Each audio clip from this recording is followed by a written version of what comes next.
I could be a backpack while you run. What is good, ladies and gentlemen? Welcome back to another episode of Overtime Sports Talk with myself, Big Sin, and my awesome co-host, Mr. J Black. He's going to do the majority of the work tonight because I feel like shit, so I'm just going to make goofy faces on Facebook.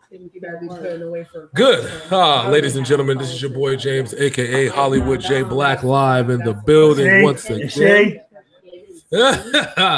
Mr. Sin has caught the sickness a good 2,000 plus, maybe 4,000 plus miles away. That's been spreading across the entire nation. But that doesn't stop Sinful Black Entertainment from doing what we're supposed to be doing, which is providing high-quality content on a daily basis. Isn't that right, sir? It's always right. All right. We are here tonight. Let me switch over here and look at these fucking topics. Tomorrow morning we will be on at 6 a.m. because I got to do some work shit. Yeah, we're gonna. I might actually have to. Well, no, 6 a.m. would be perfect. That's fine.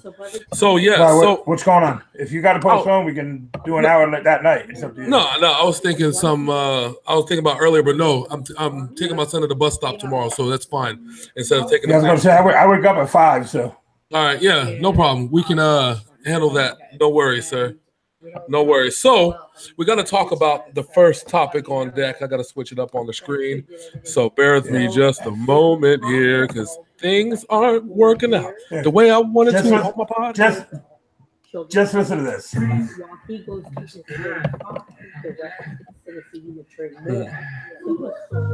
Unfortunately, I unpaused it right at the sexual part of the video. There you go. That's real special, sir. You're just a kind, special gentleman right there. I'm gonna have to. You might not hear my voice on YouTube for a little bit, in and out because I have a little bit of company over, but it's okay. So. Well, let me switch it out. Let's talk about it. All right. So, ladies and gentlemen, boys and girls, children of all ages, that know us very well know that we like to talk about the hot topics on deck. Friday, I think, did we talk about it Friday night? Or was it Friday morning? No, we talked about it on Off the Rails Friday night. So Off the Rails. If you missed Off the Rails, first of all, you suck. Shame on you and your whole house for missing Off the Rails. But if you didn't miss Off the Rails, you know exactly what we're about to talk about first.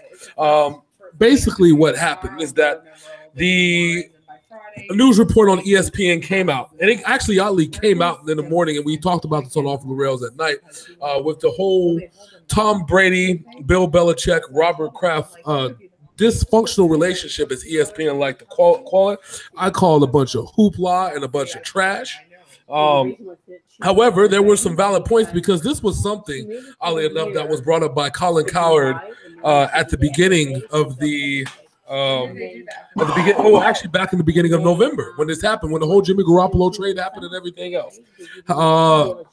So to see it blow up like this is no surprise. However, there couldn't be a blow up without any kind of response. Am I right, sir? Oh, you're right. But you know what Colin Cowherd reminds me of? What, sir? They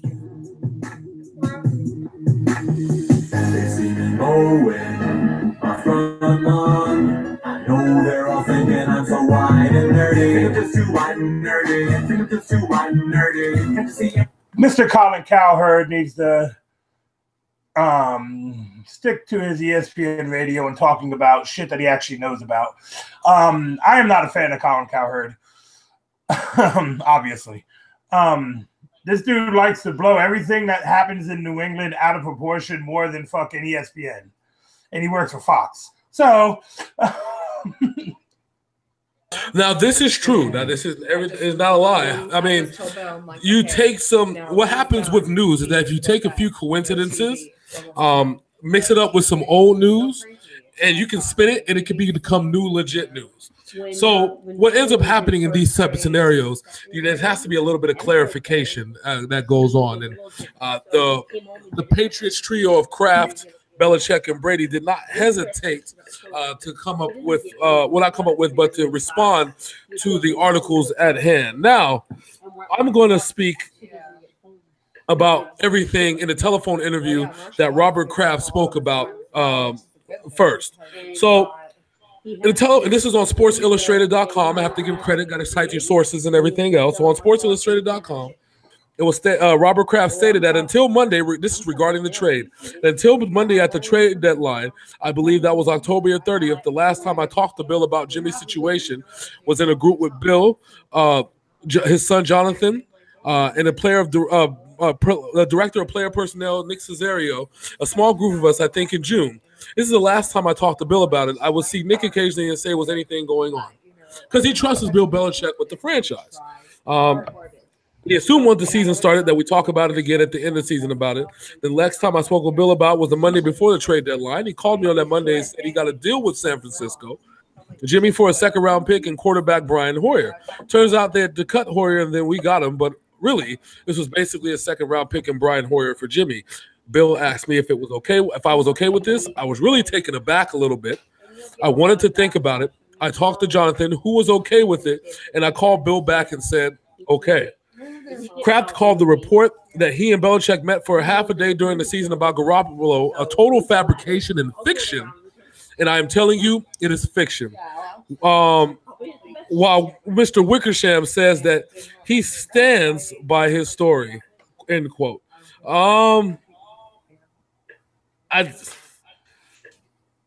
To me, it's kind of, I mean, you have to ask yourself a question. Do you believe the owner of the team, who really doesn't have any public relations to lose on this matter? Or do you have to believe Wickersham, who has sources that he had to believe in order to create this story?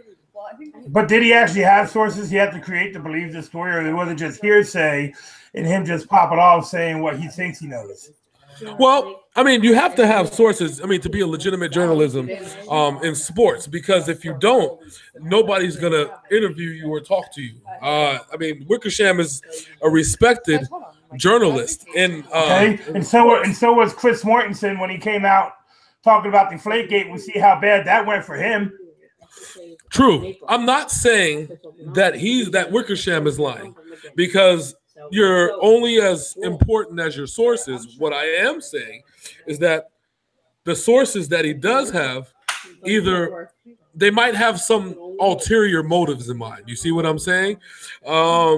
Usually in the hood, when you find out information about somebody, you usually find out about that information through another third party or fourth party.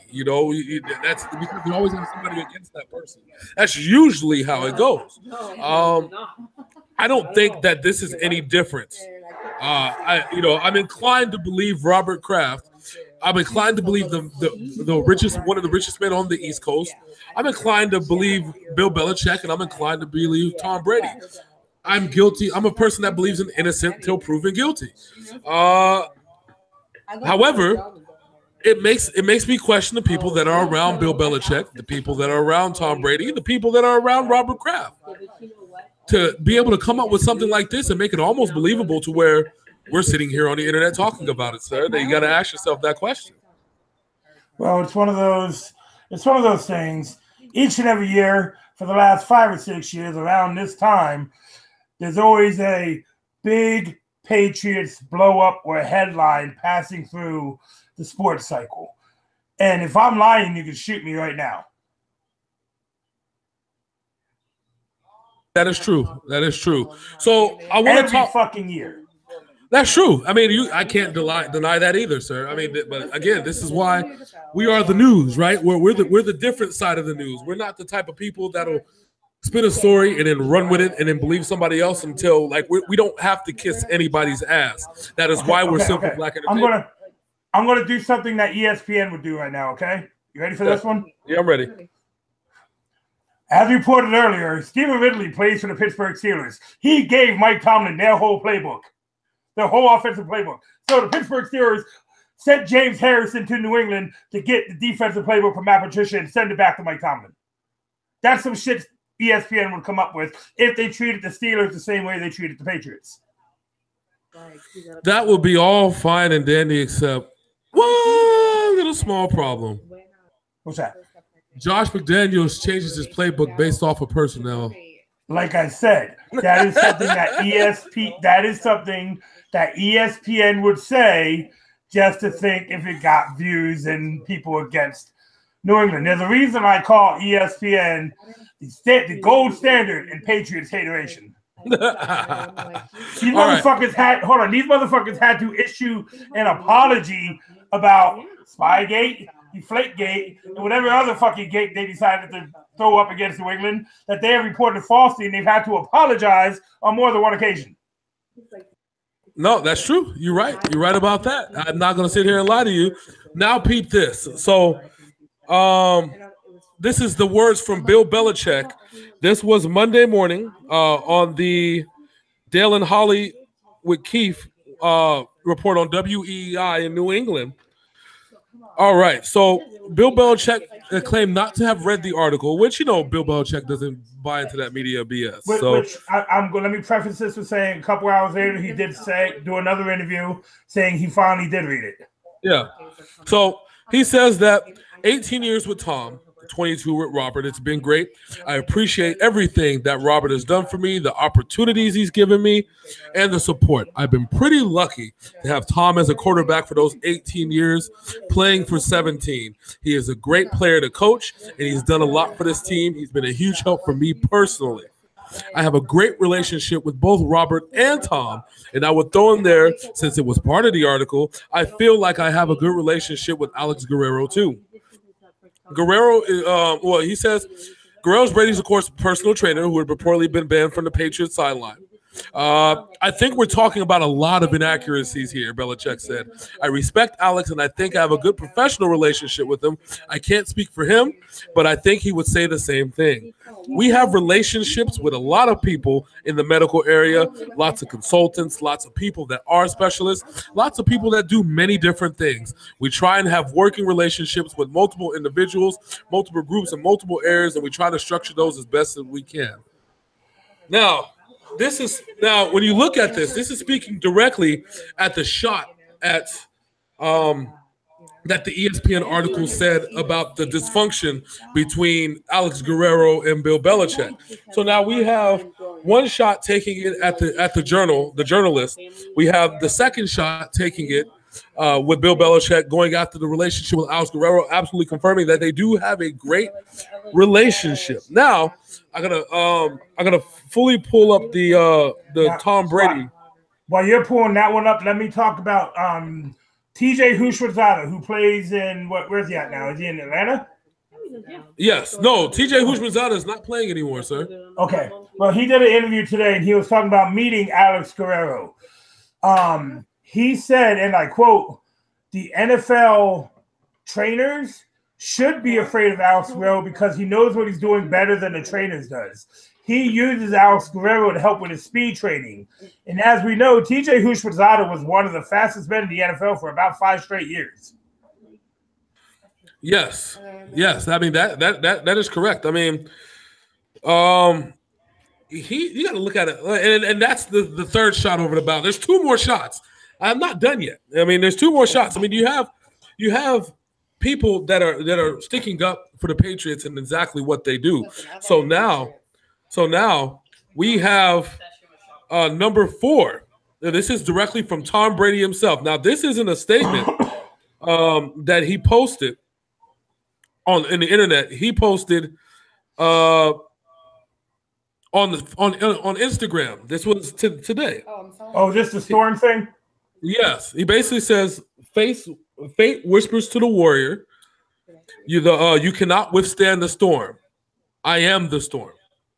So basically saying, because the first time he talked about the storm, this was on December 23rd. And he talked about the storm now. The storm is basically, if anybody that knows Tom Brady, is his motive, basically what he calls the stuff that goes around him. So he is saying that there's no longer a storm around him because after this and everything that happens, now he has become the storm. He has basically become the problem. And now finally, Alex Guerrero, the trainer for Tom Brady, writes a statement. And this statement goes like this. And then once we talk about this, and I'm going to let you take over. So, I honestly didn't mind it, but once I read this statement, you're going to really know who probably gave the ESPN article this statement. Let's see. I tell you, you should get to me, and I had no card because you take your card. Trying to get it because it's very small. Why do they write shit this small, Phil? Because they don't like blind people. Okay.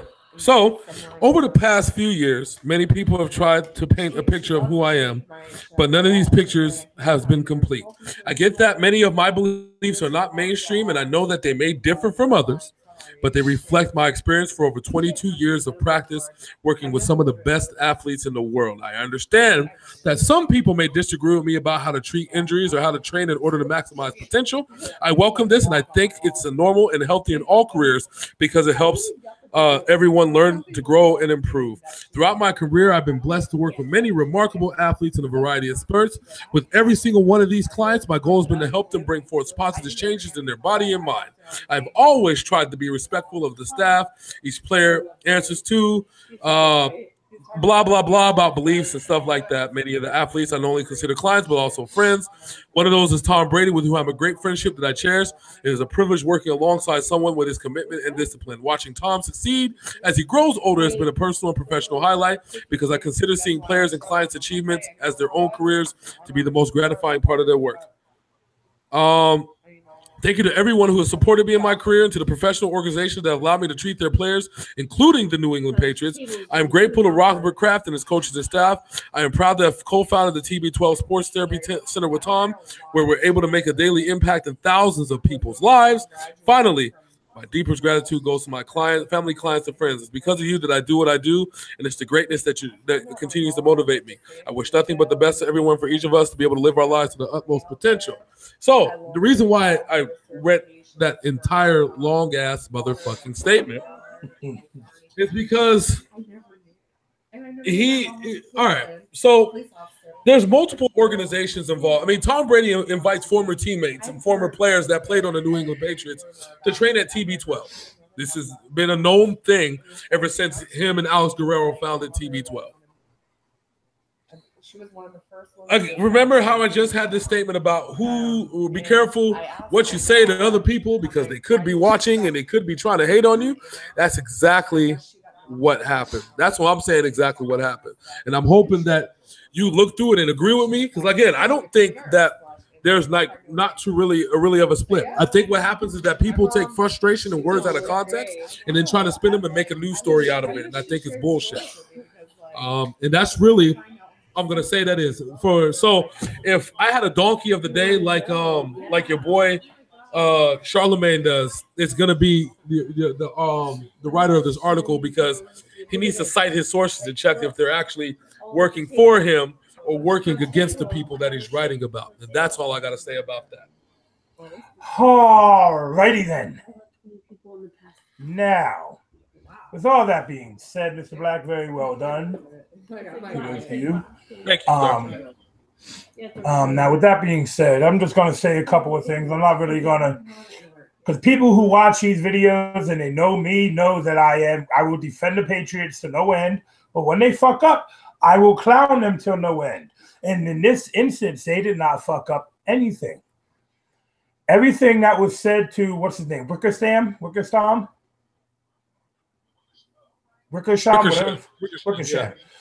Everything that was said to this cat was probably taken out of context. Or like Stephen A. Smith the other day, I respect Stephen A. Smith. He brought up an interview Tom Brady's dad did after the Deflategate thing, and all he quoted from that interview was, "Oh, it's going to end badly." And now Stephen A. Smith is trying to use that quote and trying to put it into this situation. That is something journalists do. I remember that quote because I read that whole Tom Brady's father article, because you read it with me. When talking about the whole Deflategate thing was going to end badly for the NFL, not the Patriots. Yeah. And he took that it's going to end badly and said that's what Tom Brady's dad said about the relationship between Brady and Belichick. Yeah. Yeah. That is completely false, and it is completely untrue. That's what reporters do. They take shit out of context for clicks, likes, paper reads, fucking anything they can fucking do. But right now, I'm telling you, when Tom Brady releases that statement saying that he is the storm, I hope everybody realizes the subtext he is trying to say in this. All his anger and frustration he's been feeling over these last 3 days, he is going to take out on the Tennessee Titans on Saturday.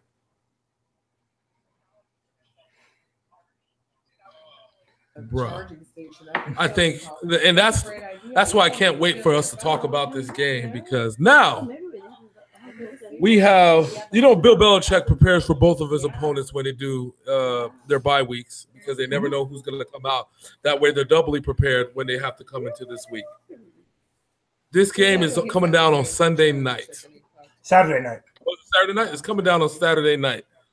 So, chicken. Bruh. Not probably the best, but you could try, I guess.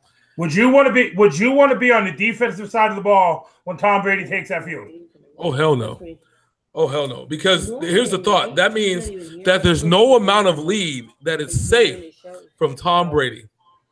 We've seen that. We've seen 28-3. We know what happened when a motivated Tom Brady comes out there. Remember what happened when Tom Brady came back from Deflategate? Do you remember? I remember.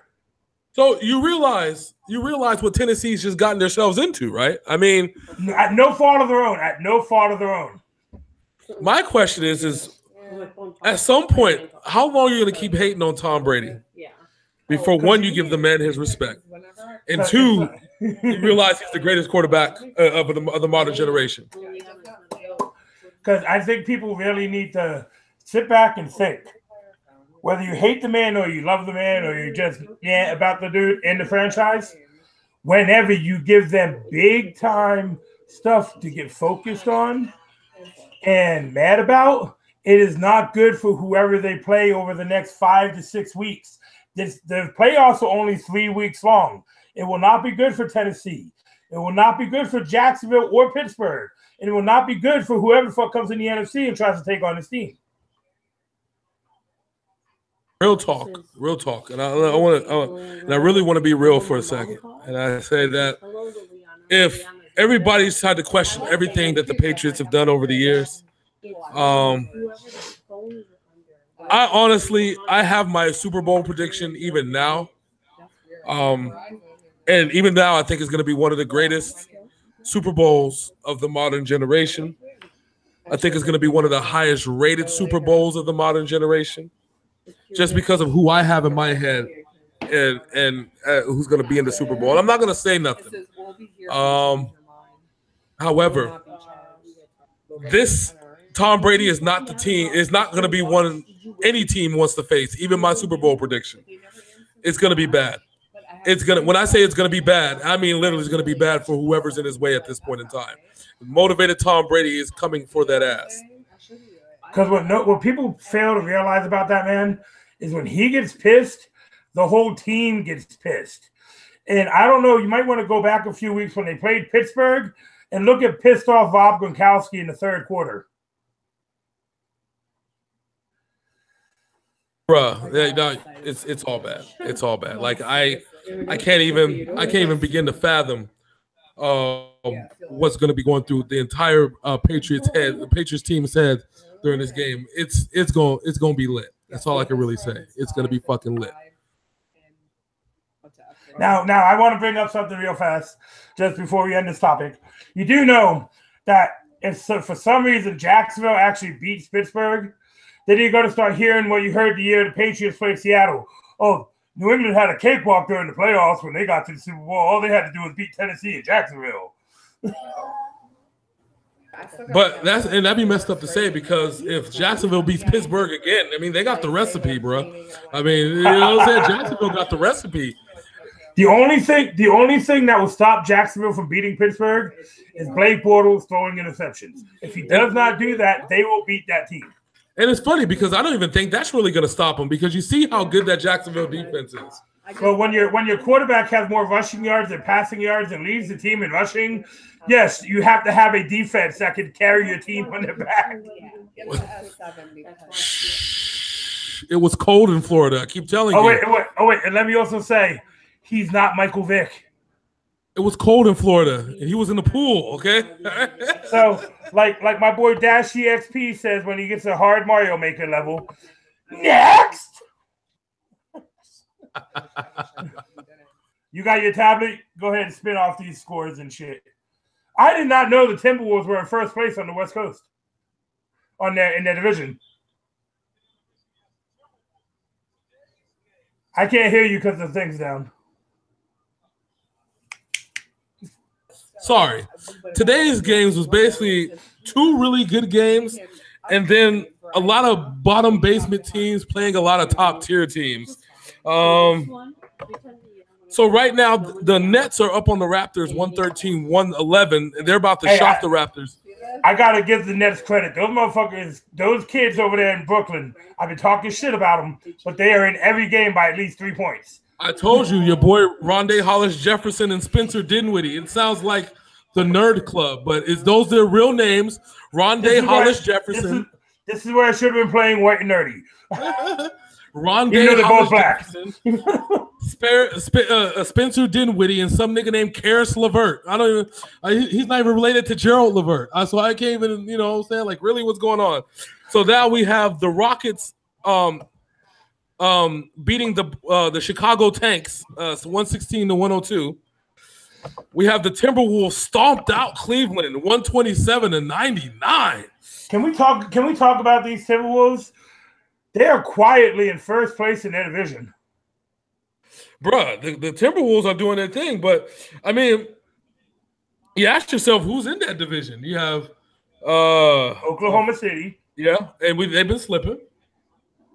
Who else? Falling. You got to get up. I said it's slipping. Falling. Garbage. That's who else. That's garbage. That's who else. Bruh, what happened? And people say not to worry about Cleveland. Bruh, their leading scorer was Jeff Green. That's who Cleveland's leading scorer was. I just want to point that out. Spencer Dinwiddie, MVP. It says Spencer Dinwiddie, MVP. Andrew Wiggins dropped 25 on him. Karl Anthony Towns dunked on a human. LeBron James only played 27 minutes and scored 10 points. Minute restriction. Back-to-backs.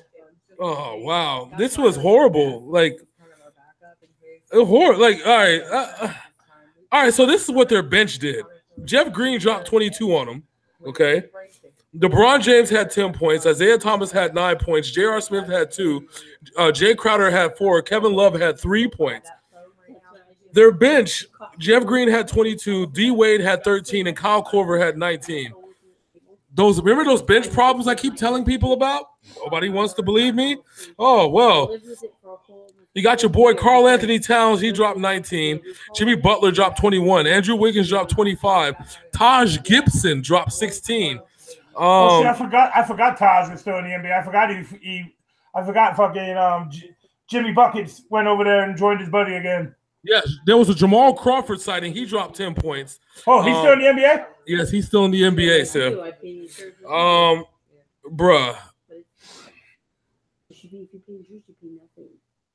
That's all I'm going to say. Cleveland, problems. Don't let Brooklyn get in the playoffs. Oh, Lord. AFC, watch they beat Cleveland. That'll be the funniest shit in the history ever. LeBron going to blow up the whole team. LeBron going to be like, I'm going to Brooklyn.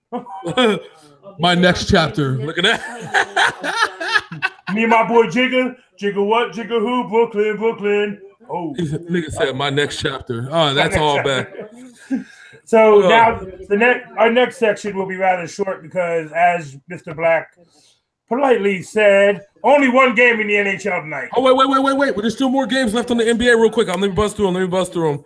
All right, so Pacers stomped out the Bucks 109-106. I mean 109-96. And then that's it. The Kings and Spurs just started. Kings are tied with Spurs. It's probably about as good as it's going to get, ladies and gentlemen. And the Pelicans are up on the Pistons 105-101, going 3 minutes left into the fourth. So NHL. Only one game. What? Yes, only one game. What the fuck? Yeah, it was the Columbus Blue Jackets and somebody else from Hawaiian Sophie fame. Would you like me to tell you why there's only one game tonight? Why is there only one game? It's because it's because it leads into our next topic. Well, no. Not only that, it's also the NHL bye week. Oh, they have an entire bye week. Yes. Oh, okay. And in fact, I'm gonna get some knowledge that I learned today for everybody. Okay, on the NHL bye week, if any player is seen skating or practicing, they get suspended. Oh Lord, that's yes. It's kind of sad, almost. I mean, so these cats for VGK, if they want to take their kids to the ice rink, they can't even go to the ice rink. These niggas said, "Oh boy." So the Carolina Blue Jackets beat the Toronto Maple Leafs in Toronto 3-2. Yeah, and that's all we get to say about that game. So the other reason why they're probably scheduled only one game on this because of the hip bowl. The hip bowl, goddammit. The hip bowl. You mean the fake national championship game? That's what I'm gonna call it. The fake national championship game. You know what I call this game? What? Toothless aggression. Toothless aggression. The fake national championship game, ladies and gentlemen. And if you don't believe me, ask anybody here in Central Florida because they'll tell you. They are not ashamed to tell you that they were robbed. And according to what I've seen from UCF, I'm inclined to think the same thing, sir. I mean, well, they actually had a parade at Disney World today, declaring themselves the national champions. Yes, which I fully agree with. Which I'm a little upset at them though. Why? Because Dan Le Batard, who does his show right there on South Beach, printed up over 4,700 shirts that said UCF national champions, and the fucking athletic department at the last minute told them, "No, we're going to give our players those." Well, that sucks because the UCF. I don't care what happens in this game. UCF are the national champions of college football. They are undefeated. They beat Auburn, who beat Georgia and beat Alabama. Yeah, what kind of shit is that? Hold on. You have Alabama, who lost their title game, wasn't even in the championship game, but yet still got in the playoff. What the shit? That's that stroke off. You know what I'm saying? That stroke. And it's messed up. A part about it is that UCF wasn't even in the top 10 and they were undefeated. You know what that is? That is the NCAA bending over, spreading their ass cheeks, saying, "Yes, Nick Saban, give it to me one more time." Yes, one more time, Nick Saban. Just put it in my ass, Nick Saban. One more time, fucking motherfuckers. So anyways, if you want to know what's happening in this game. This is why this show will never be nationally syndicated. Yeah, but hopefully HBO picks us up. Fuck that. Fuck that. You know who got to pick us up? The people who giving everybody money right now. Netflix. Netflix needs a live sports show. Oh God, if they gave us a live sports show, it'd be fucking lit. So after this video, I want you to do something, Mr. Black. What, sir? I want you to tweet one of the episodes to Netflix and say, Lord. interested in the show? All right. So just to see what they say. So Alabama's so bad that Georgia's beating them 13-0, and we just started the third quarter. I honestly, Mr. Black, you gotta take the reins on this one because you know what? I don't give a shit about the game. No, I don't give a shit about it either. So I'm just gonna use this time that we have now to promote UCF as the real national champions, and more so, in fact, I'm gonna tell you the college teams that suck. Alabama sucks. Georgia sucks. UCLA sucks. Would you like some music? Would you like some music while you do this? Yes, please. Throw on some music. All right, hold on one second. Give me some music while I tell everybody that your team sucks. And that's what matters. And, I'll give them a chance again. Okay. So this music, this song, this part of the show is dedicated for me telling you that your team sucks. So are you ready, everybody? So Alabama sucks. Georgia sucks. North Carolina sucks. NC State sucks. I'm gonna go up the whole coast. Jacksonville State sucks. South Carolina sucks. The University of Virginia sucks. West Virginia sucks. The University of Maryland sucks. UConn sucks. UMass sucks. All the Harvard team sucks. The entire SEC sucks. The entire ACC sucks. The entire Big 10, Big 12, Pac-12, Fantasy 12, whatever they all suck. It's all about you, C-fucking-F, and the Golden Knights. Even my hometown team, the UNLV running Rebels, they suck. All about UCF. They are the true national champions. And if you don't like it, there's only one word I got for you. Seagulls. Exactly. I love to prove that boogie. Yeah, show you some dance moves. No, I don't want you to. Yes, I said it. I called out every team. Oh, Texas sucks. Texas A&M sucks. Texas Southern sucks. North Texas, South Texas, East Texas. And Nick Saban, you're a psycho wiener. Yes, you're a fucking psycho wiener, Nick Saban. Yes, I just called out your team. Please.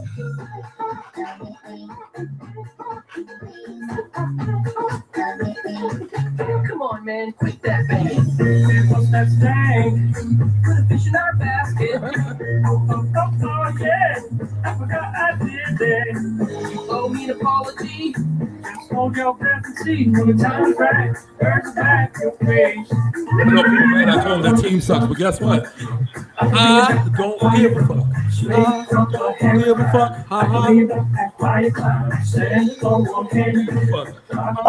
That your team sucks. So we got 2 words for you. Fuck you, suck it. You're cool and fuck you. I'm out. No. Anyway, so this is the part of the show where we say anything else. Yes, anything else? Even though we just probably threw off most of our fan base. Yeah, pretty much. While you're going off on my Facebook, they got prime lip singing and dancing from me, the Seagulls.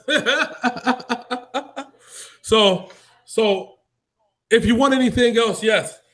Oregon sucks. Washington sucks. Cal Berkeley sucks. Wisconsin sucks. Minnesota sucks. North Dakota sucks. South Dakota sucks. Iowa sucks. Ohio sucks. Ohio State sucks. Illinois sucks. Indiana sucks. Indiana State sucks. Kansas sucks. Kansas State sucks. Who else? Let me see any other team. That log had a child. Nebraska sucks. UNR sucks.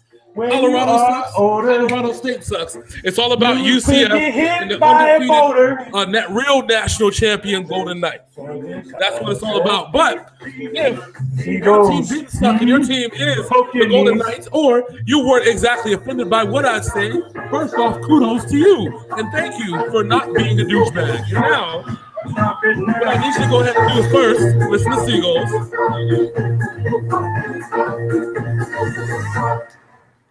Okay.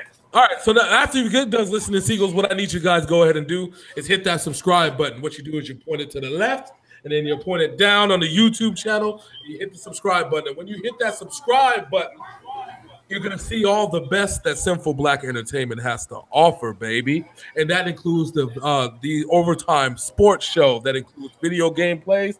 And it includes Off the Rails. And all the random content that Mr. Sin is going to display to you on a random basis. You never know. He just might pop up with a video while you're asleep 3 o'clock in the morning saying, fuck this. And then that's all that he says in the video. He's going to actually go live. He's going to go live on YouTube and say, fuck you and fuck everything else. And then hang up. And say, thank you, have a good day. That just might happen. Don't test him. I might just say fuck you for 10 minutes straight. There you go. And if that's not good enough for you, if you say, well, Hollywood, I don't feel like going on YouTube. I feel like going on Facebook. Well, then I got the deal for you, brother. What you guys go ahead and do is you see the Sinful Black Entertainment page. I've tagged it on the post. I've tagged it on my wall. You guys need to go ahead and follow the page, go on, and then say, I want to see everything that pops up. Every time Simple Black posts something, I want to see it on my timeline. And guess what, buddy? We got you covered, baby. You're going to see it on your timeline. Now, Mr. Sin, I know this is the part of the show where you tell them exactly what they can do to make sure that they watch all of our YouTube stuff. Well, then, now that it's my time, and I'm fucking exhausted from dancing and singing for all of you. So here's what we're going to do. You see my two little demons right there next to where it says anything else. If you see them to the right of you, you highlight them and you see a bright red box. I mean, your punk ass is not subscribed to our channel. Shame on you. That is bad. You see, the only reason they're red is because your fuckers are burning their asses. And it burns my ass that you're not subscribed, but you're watching. Very true. Shame on you. Anyway, also, hit that bell icon. And again, once again, always shout out the fucking bad lip reading for the Seagull song, which has become the adopted theme of Overtime Sports for God knows what reason. Because it's fun, that's why. And we're fucking unique. Woo! Run, run, run, run. I can be your backpack when you run. Like the grooving boogie. Yeah. So if anything else, ladies and gentlemen, we want to say thank you for watching Sinful Black Entertainment. Thank you for watching the Overtime Sports Show. Even Sickfield is still entertaining as shit. So a little bit earlier tomorrow morning, 9 o'clock, we're going to be ready to go on the dot, ready to pop this thing off, talk about the NBA scores, and anything else that comes to mind. Oh, yes, we got to talk about the first game on deck, which is, of course, the NFC game, whatever it is. Whatever NFC game was it somebody? I believe that the Falcons game. Falcons. We got to watch the Falcons. So, Falcons game. We're going to talk about the Falcons game tomorrow. Anything else, Mr. Sim, before we sign out of here? I'm not crazy, so don't call them at the hospital. I already did. And with that being said, I gotta go hug myself for a little while. You all have a great fucking lovely night. Thank you for joining once again. Coming in a couple weeks, maybe a new format because we are working on things here. And yeah. I'll let your boy. Yeah! Okay. Deuces. Deuces.